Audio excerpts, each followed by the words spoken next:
was a fun win in Lincoln this weekend, and everybody involved with Texas football needed some fun because it'd been too long. When you have a couple of tough weekends and then you have a week off, it's not fun. As we said before, it's not like basketball and baseball where you get to go play again. You have to wait till you get there, and I don't think there's any question that we're all spoiled around here a little bit, and losing stinks. So it's not fun. You need to get back and win if you're going to be involved in college sports or high school sports or pee-wee sports or anything else. I did think that not enough credit was given to Bo Pelini and the Nebraska team and staff. They've done a tremendous job, and they are back in the national scene. They made that a huge game coming in, not us. Taylor Martinez is a great player, and our guys did a super job against him this weekend, but I don't want to walk away from that game without giving the Nebraska staff credit for being back in the national limelight, and what Taylor Martinez has done for that team so far has just been unbelievable. It's obvious that our coaches and players got some things fixed over bye week.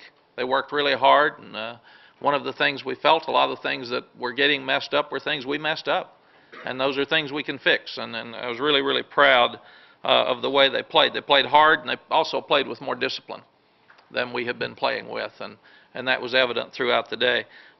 In the kicking game, I thought it was one of the huge differences in the ball game. We dominated on defense, and we dominated in the kicking game. Offense managed the game really well, but kickoff coverage, they started at an average of the 23-yard line. They averaged 16 yards a return. 2 of them were touchbacks, and we held them inside the 20 twice. And that was a huge day, especially with field position, considering the wind gust, because the wind was a big part of this game throughout. Our punt return team did a really good job. Curtis Brown had a 24-yard return that led to a field goal, and Aaron Williams had a 17-yard return. Again, overall the operation was good, and it helped us with field position. The punt team was one of the real bright spots of the game. We averaged 46 yards a punt. We had 3 punts inside the 20-yard line, and 2 of those were down inside the 5, with Malcolm Williams doing a tremendous job of downing those balls down. And it was into the third quarter, or in the third quarter, where they had the wind. So it took away their wind advantage, and I thought it made a huge difference in the game because of their poor field position. John Gold had a 54-yard punt, and Justin Tucker had punts of 55 and 67 yards into the wind.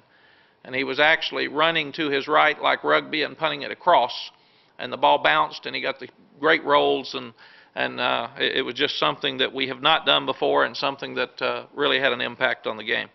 And like I said, all 3 of them did well. We punted Justin into the wind with the rugby punt, and we punted John Gold with the wind, and his punt went out of bounds as well for no return. So it was a great day for our punt team. Kickoff return team just had 2 opportunities. The one that was out in the field, we did not do well again. We stunk. We still got to look at that. 2 of the guys missed blocks up front, and they did a tremendous job on the onside kick. The execution was good, and Marquise Goodwin did a great job. He can jump, so he did a great job jumping up and getting that. So when I asked Bobby Kennedy why he had him on the team, he said he's got good hands and he can obviously jump. So that's the reason we put him out there. Extra point and field goal team did a great job throughout the day. Justin made a 27 and a 28-yard field goal. Looked like we had a little trouble with our snaps, but I think that's something that we can correct. Cade McCrary did a great job of picking them up and putting them down, and he and Justin have really good confidence in each other right now. And the one blunder was the pooch kick at the end of the game. You're sitting there with 3 minutes left, 3+ minutes left in the game, and you've got 4 or 5 decisions you can make. And they're my decisions. You can go for the first down. If you make it, the game's over. If the ball's tipped up, they run it back. Something like that happens, like it did against Baylor in 99, I think, where they were going in to score against UNLV, and they ran it back for a touchdown. So all those things can happen, and it didn't look like Nebraska was going to be able to score a touchdown. You can pooch punt with your field goal team, which we've been very successful because Justin's got the great touch. You can pooch punt with your regular offense. They don't do that. I mean, with your regular offense, and Garrett Gilbert's done well with that, but now you're spreading people out. There's a bigger chance of an all-out blitz and someone blocking the punt because you didn't want it blocked. You can try to kick a 50-yard field goal, but sometimes the trajectory is a little lower, and that could have been returned for a touchdown. or you can rocket punt with your regular team, and again, your regular punt team usually doesn't punt from that far in, so it's tougher for them. Or you could fake the field goal. And going back and look at it, we took the most conservative approach, and probably the decision was okay. Our execution was not. We should have had Justin kick it out of bounds. And if he'd kicked it out of bounds at the 10-yard line, even at the 20-yard line, we would have not gained much yardage, but it still would have put them back. We got greedy, and we tried to get it down at the 1 or 2-yard line, and obviously we should have tackled him. We had guys there, but we did not execute it very well. So we think in that position we still might do the same thing, but we would tell him to kick it out of bounds. Things we need to improve. I laughed about it after the game, but it wasn't funny. It's only funny since we won. We've got to improve the execution of that pooch punt if we continue to do it, because we've got to get guys that can tackle, and their guy Haig did a great job of running back and making a play, very much like Quan did a couple of years ago against El Paso, because usually the guys covering aren't the best tacklers. We've got to continue to improve our kickoff return and continue to be creative with our punt team. We've got 2 outstanding punters, and we've got 2 or 3 different ways we can punt now, and field position with punt returns is huge. And stopping them from that. So special teams players of the game, Justin Tucker, he continues to do a great job, and also Malcolm Williams. We've got to look at substituting Malcolm Moore again. He's back on every special team, and he covers every punt. He's covering kickoffs, and he's trying to block punts, and he's just done a tremendous job for us in that area. Very proud of the players and the staff for handling substitution issues in the kicking game. We had so many people go down time and time again, and it was such a physical game. And we had problems with that once with 12 on the field against UCLA, and they managed that part of the game really well on Saturday. Sometimes it's easier to do it on the road than it is at home because you've got a lot fewer players. At home you dress out 100-plus kids, and on the road you can only dress 70. So we've got to continue to address that, and we did not have a penalty in the kicking game. Defense had a great day. We talked about discipline with our eyes and our feet and our angles, and we executed and we tackled well. The run game, we're supposed to hold the opponents to 3.3 or less per rush.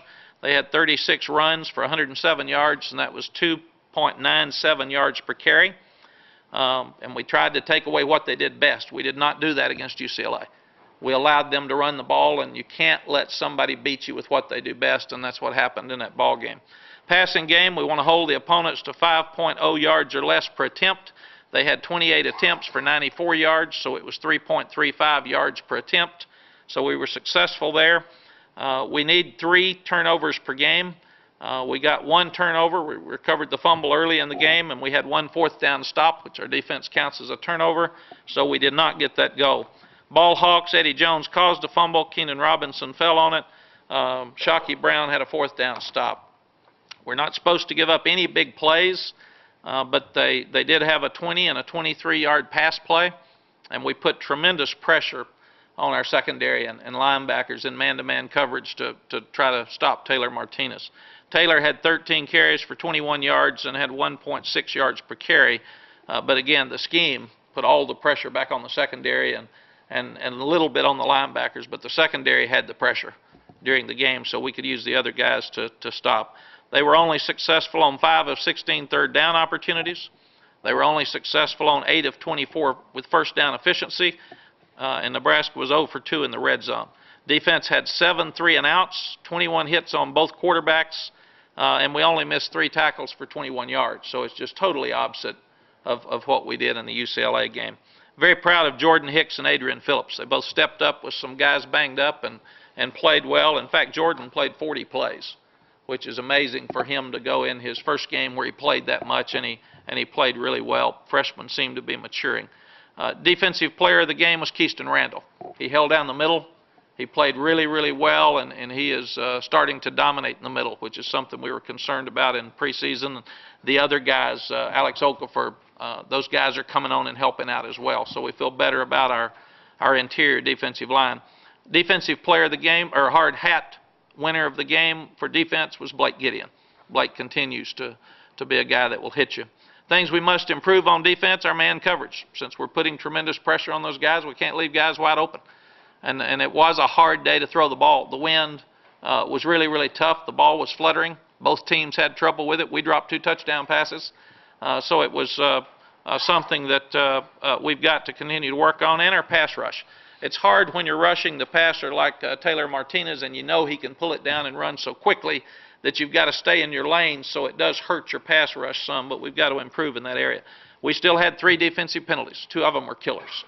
And we've got to get rid of the 2. The other one, I'm not going to talk about it, but there were 3 that came up, much improved, but still we can get rid of the penalties that we had on defense. And we need to force more turnovers. There were 4 other balls on the ground that we had a chance to get that we didn't get. And if you get those 4, it changes the game completely. Offensively, it was our best outing as far as managing the game for the year. We won the turnover margin. We didn't have a turnover.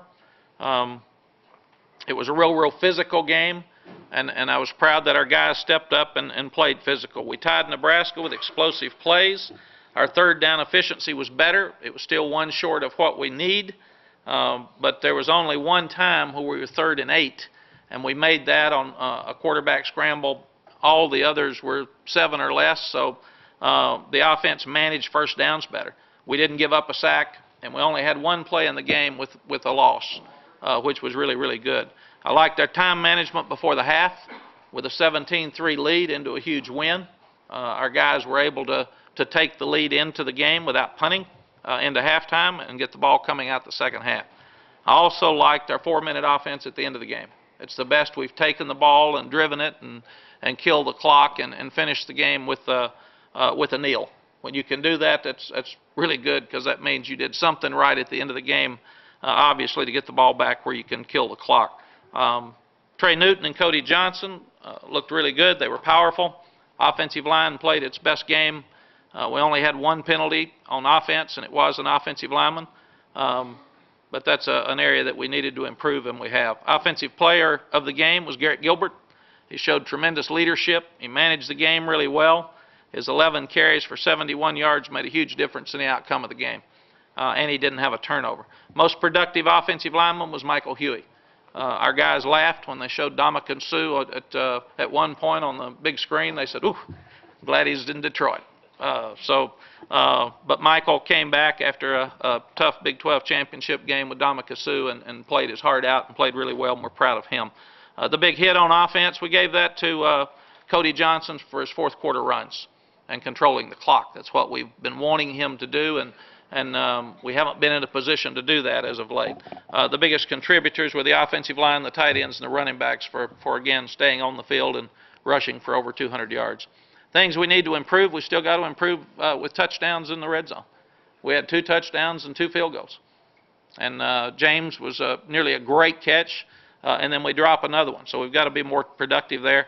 And believe it or not, I wouldn't think I'd be sitting here saying this, but we've got to be more balanced and throw it better. Because we ran it well in this game, but we did not throw the ball well. And that's something that we've got to do. We missed some opportunities that we felt like were there, and Nebraska plays great pass defense. And we've got to continue to improve on our 3rd down efficiency. That's an area that we can get better. Injuries, there's a lot of banged up guys in the game, but we feel like right now there's a chance for everybody to play by Saturday. So we'll know more tomorrow. We'll know more on Wednesday, but right now none of the injuries are such that it should keep them from playing at some point. Iowa State, Coach Paul Rhodes is doing a great job. He was a defensive coordinator for Tommy Tuberville at Auburn, and before that at Pittsburgh. Bobby Elliott, their secondary coach, and I coached together at Iowa State. Wally Burnham, their defensive coordinator, came from South Florida, where he did a tremendous job as a defensive coordinator. And Tom Herman, their offensive coordinator, was a graduate assistant for us. So their run game is going to be zone reads, counters, traps, draws, quarterback draws, similar to ours. Their pass concepts are very similar. Defensively, they're a 4-man front. They've been a bend, not break defense. They've only blitzed 13% of the time, but they love to move their guys up front.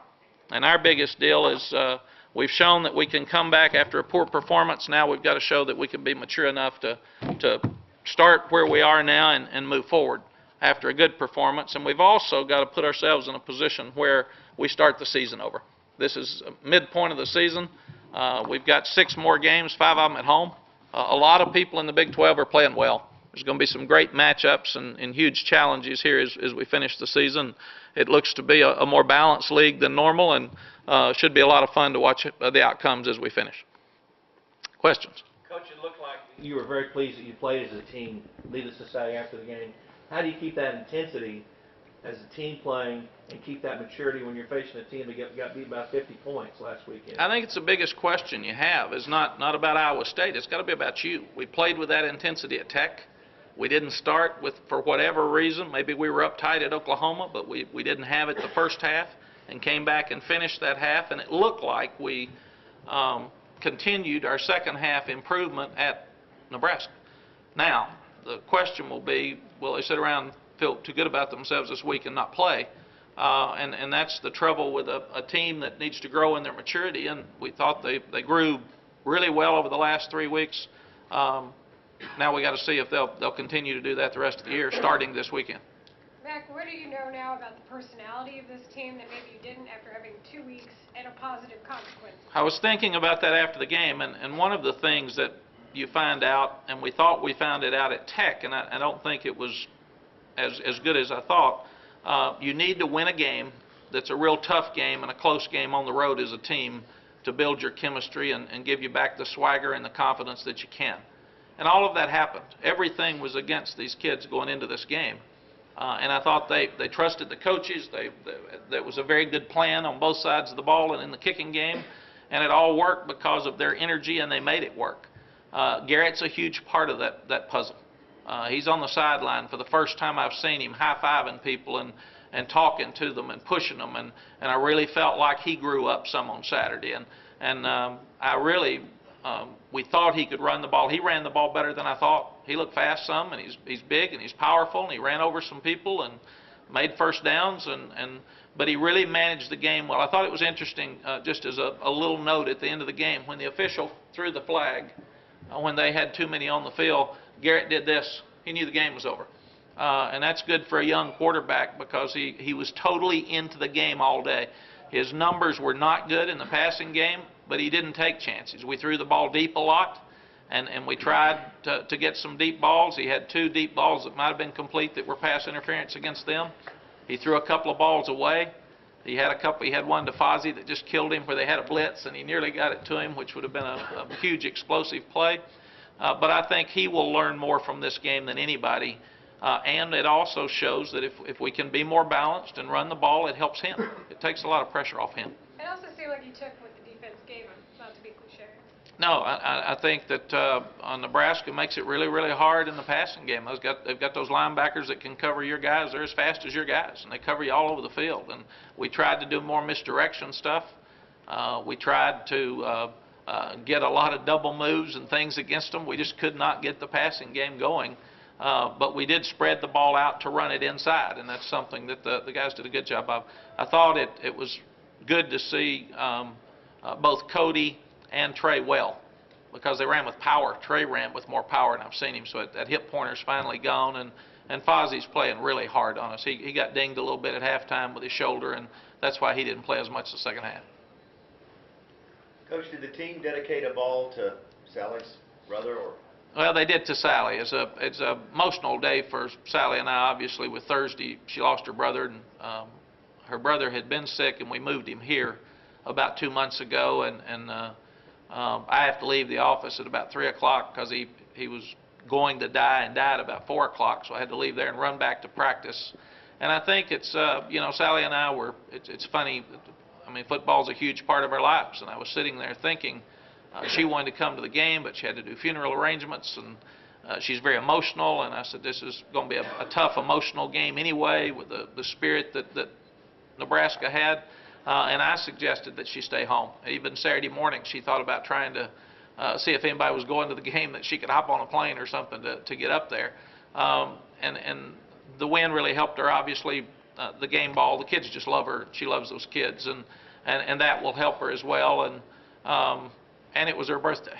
So, I mean, that's the other thing that it's just a hard 2 or 3 days for her in general. And winning does help, but knowing the kids love you and that they care about you and that such a special moment for them, they would think about her is really special.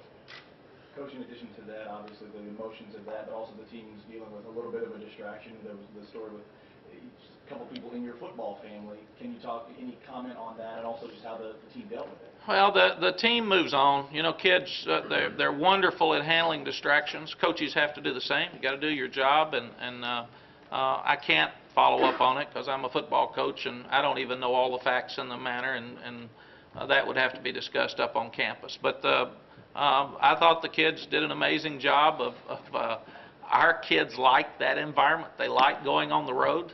They like a huge stadium where everybody hates them. One of them even told me, you know, it's unusual the whole state hates you. This is kind of cool. And I thought, well, it is, but you need to play good. But I do think our guys respond really, really well in that situation. I was really, really proud of them. They never panicked. And this is the first time that we had some answers. You know, when they did something against UCLA, we didn't answer. At Oklahoma, we didn't answer till the second half, and we had time and time again where if we did answer more, we had our chances to beat Oklahoma.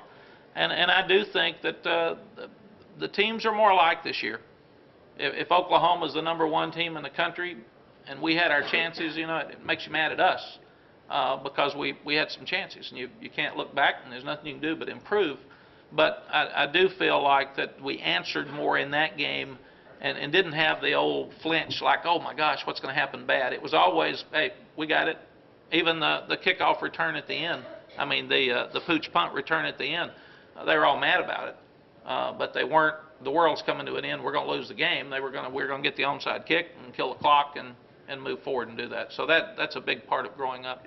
Roger? Matt, could you talk to Iowa State? I mean, you have their game against Tech, but then you have Utah and OU. What do you kind of take from those things? Gosh, they played so good against Texas Tech. I mean, it just unbelievable. And then they've had 2 tough weeks. And they started out great against Utah. And then it just flipped on them. So that's something we'll have to look at this week is what has happened. Number one, they've played 2 great teams. They've played 2 top 10 teams in a row like we have the last 2 weeks, last 2 games. But I'm not sure where they lost some confidence there. And we will tell the players tomorrow about the time somebody tells you can't do something. Like we were told we can't win in Nebraska. Every player on that team gets motivated and tries to prove everybody wrong and come back and play really, really hard, and we'll get their best shot this weekend. Okay, Coach. Thanks. Anything for Baylor yet, Bill?